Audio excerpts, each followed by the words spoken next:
हवाले से एक हैरानकुन दावा सामने आ गया और वो ये कि एक चाइनीज अखबार साउथ चाइना मॉर्निंग पोस्ट, जिसके बारे में कहा जाता है कि चाइना का सरकारी अखबार है, उसने किया है कि पाकिस्तान ने अफगानिस्तान पे बमबारी के लिए अमेरिका को अपनी फ़िज़ाई हदूद इस्तेमाल करने की इजाज़त दे दी है। चहमगोइयाँ हैं पाकिस्तान में सियासी हलकों में, वो मसलसल ये है कि पाकिस्तान बिल आखिर अमरीका को पाकिस्तान के अंदर बेसिस देगा। डॉक्टर साहब, आपको मालूम है कि यहाँ तो आधी रात के टेलीफोन पे पॉलिसी बदलती है और अड्डे भी दिए जाते हैं, बेसिस प्रोवाइड कर दिए जाते हैं, एश्योरेंस दी जाती है। हिंदुस्तान में सुप्रीमेसी है इंस्टीट्यूशंस की, अदारों की। हिंदुस्तान ने चाबहार पोर्ट पे काम किया है और अपनी तजारत एक इस्टेब्लिश कर दी है पाकिस्तान को बाईपास करते हुए कि ये शहर छोड़ के, ये चाल छोड़ के निकल जाएंगे और मस्त में कैश करेंगे।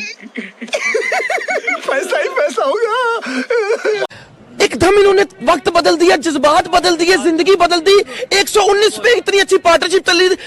ओ भाई, मारो मुझे, मारो मारो मुझे, मारो मारो। पाक मीडिया की लेटेस्ट न्यूज़ों के लिए हमारे चैनल को सब्सक्राइब करें। हवाले से एक हैरानकुन दावा सामने आ गया और वो ये कि एक चाइनीज अखबार साउथ चाइना मॉर्निंग पोस्ट, जिसके बारे में कहा जाता है कि चाइना का सरकारी अखबार है, उसने किया है कि पाकिस्तान ने अफगानिस्तान पे बमबारी के लिए अमेरिका को अपनी फ़िज़ाई हदूद इस्तेमाल करने की इजाज़त दे दी है।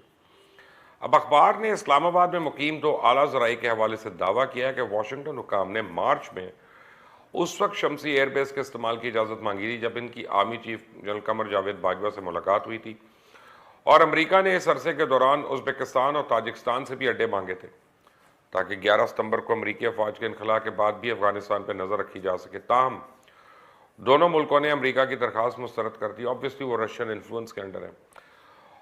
और इसी अखबार के मुताबिक 20 साल पुराने मुआहदे की तजदीद नौ के बाद देखा गया है कि अमेरिका के जंगी तैयारों ने मई के पहले हफ्ते में कम से कम एक बार अफगान सूबे हिल्दमन में तालिबान पे बमबारी की है।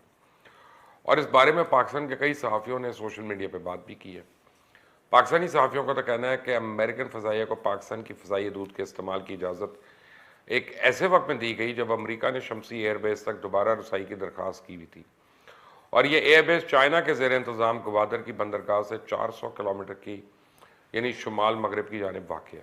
अब इस हवाले से पाकिस्तानी दफ्तर खारजा तो वाज़ेह अल्फाज में तरदीद कर चुका है कि पाकिस्तान कोई मज़ीद या कोई एयर बेसेस अमेरिका को नहीं दे रहा, लेकिन अभी जो चाइनीज़ अखबार में दावा किया जा रहा है इसको भी देखना ज़रूरी है कि पाकिस्तान का 20 साल पहले जो अमेरिका से मुआहदा हुआ था इसको दोबारा बहाल किया जा रहा है, क्योंकि चाइना में मीडिया की सूरत हाल मुख्तलिफ है और ज़्यादातर जो अखबारात और चाइनीज़ मीडिया रिपोर्ट करता है वो एक तरह से सरकारी बयान ही कंसिडर किया जाता है।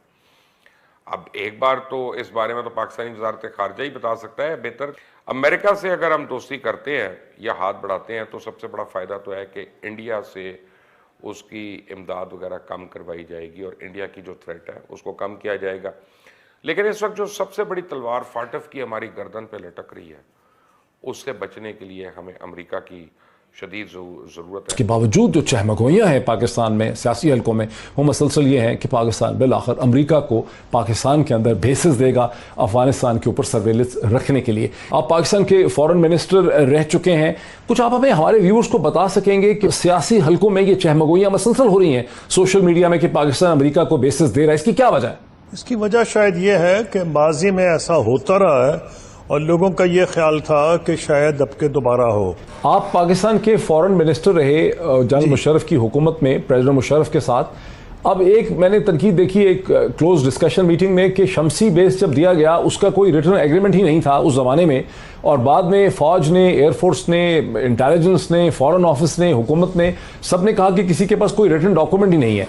तो तनकीद ये है कि पाकिस्तान में बहुत सी चीज़ें कर ली जाती हैं और वो किसी फॉर्मल तरीके से नहीं हुई होती। शायद यही वजह है कि लोगों के जहन में ये शक है कि एक बार फिर बेसिस दे भी दिए जाएंगे और माना नहीं जाएगा। हो सकता है उनके दिमाग में हो, क्योंकि इसकी जो पूरी इंफॉर्मेशन है वो तो मेरे दौर में नहीं, वो तो मुझसे पहले अब्दुल सत्तार साहब थे फॉरेन मिनिस्टर जब ये हुआ था।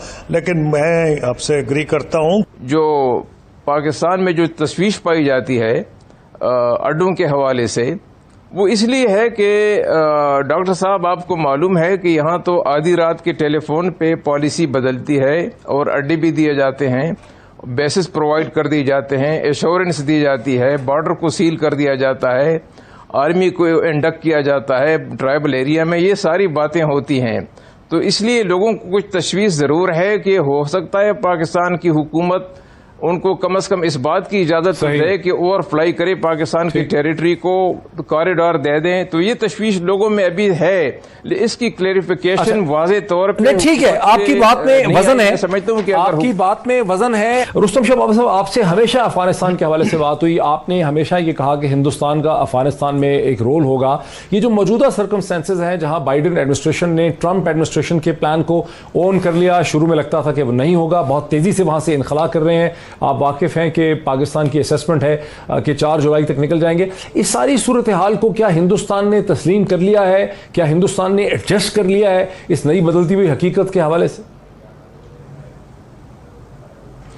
देखिए, हिंदुस्तान में सुप्रीमेसी है इंस्टीट्यूशंस की, अदारों की। हिंदुस्तान 5वां बिगेस्ट डोनर है अफगानिस्तान की रिकंस्ट्रक्शन में। हिंदुस्तान $3 बिलियन से ज़्यादा पैसा दे रहा है अफगानिस्तान को मुख्तलिफ प्रोजेक्ट्स में।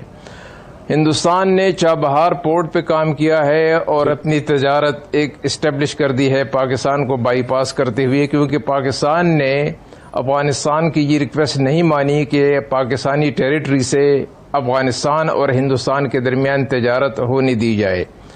अब एक तो ये बात है कि हिंदुस्तान अपने इन्वेस्टमेंट को प्रोटेक्ट करेगा, इसलिए ये हिंदुस्तान के मफाद में है कि वहाँ पे ऐसी हुकूमत आए जो अमन भी डिलीवर करे और जो रिकंस्ट्रक्शन रिहेबिलिटेशन का काम भी संभाले, चाहे वो तालिबान की हुकूमत हो चाहे किसी और की हुकूमत हो। दूसरी बात, चाहे तालिबान की हुकूमत हो चाहे जो भी हुकूमत हो, मैं आपको यकीन दिलाता हूँ कि हिंदुस्तान के साथ उनकी करीबी ताल्लुकात होंगे। इसलिए हमें जो इंडिया सेंट्रिक पॉलिसी है अफगानिस्तान के बारे में, उसको हमने ज़रा देखना चाहिए।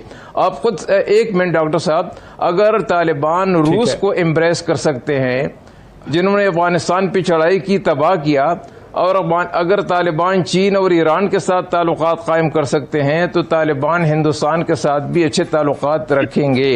और उसके बाद ये भी देखें कि हिंदुस्तान एनर्जी है, हाइड्रोकार्बन वसाइल जो हैं सेंट्रल एशिया के, उनको उनकी ज़रूरत है।